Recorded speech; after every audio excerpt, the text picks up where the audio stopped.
went pretty hard in the paint with all of that for a while. And then since I had certainly no training, my friends and I had no training in how to structure psychedelic experiences. And I had a terrifying experience of coming out of a mushroom psychedelic experience in the middle of the night because my asshole friends, so the three of us, had wandered off on some like hike, and I was left alone in a house, and I started looping because I was on I'm sure we weren't even measuring doses at the time, but I'm sure it was, in retrospect, I would say it was probably like 6 to 8 grams of dried psilocybe mushrooms, which is a lot for people who don't know. And so I was looping, wandered over to my parents' house. And my friends were like, you definitely didn't go over there. And then the next day my mom's like, big night, huh? And I was like, what do you mean?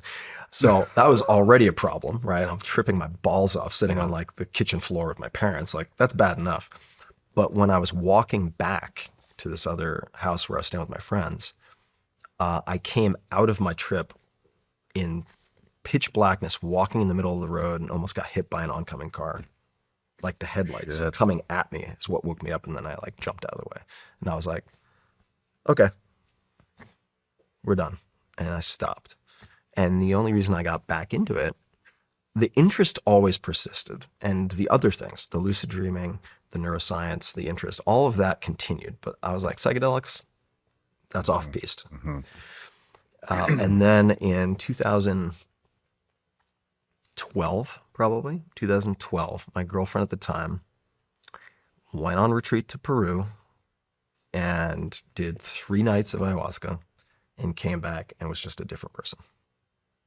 And I was like, okay, that's interesting. And she said, you really need to do this. And I was like, I don't think so. And she said, it's 20 years of therapy in 2 or 3 nights. And I was like, damn, you know me too well. That's a pretty good pitch. And I was like, okay. And keep in mind, this is before I unpacked all the trauma stuff, but she was aware of it. And I was just white knuckling with my compartmentalization. I was like, no, I'm fine. And then just basically around 2012, just like, the re-entry from outer space, like from the front of the hall's getting red hot. And I was like, oh, okay, I'm at risk of blowing apart here. And 2 things simultaneously happened. One, a friend of mine, one of the most successful extreme photographers in the world, said, you need to try some type of meditation. He's like, go pay someone and do transcendental meditation. And I was like, really? I'm going to pay like whatever it is, $500, $1,500 to have some guy give me a mantra and I have to give him flowers? Are you fucking kidding me? And he's like, you can afford it. And I was just like, and he's like, really? He's like, look at yourself. And I was like, all right, fine. So I started doing TM, which was actually an incredibly good investment. And the money matters. Why? Because you don't want to lose that money. And you have the accountability. So you're actually going to do it.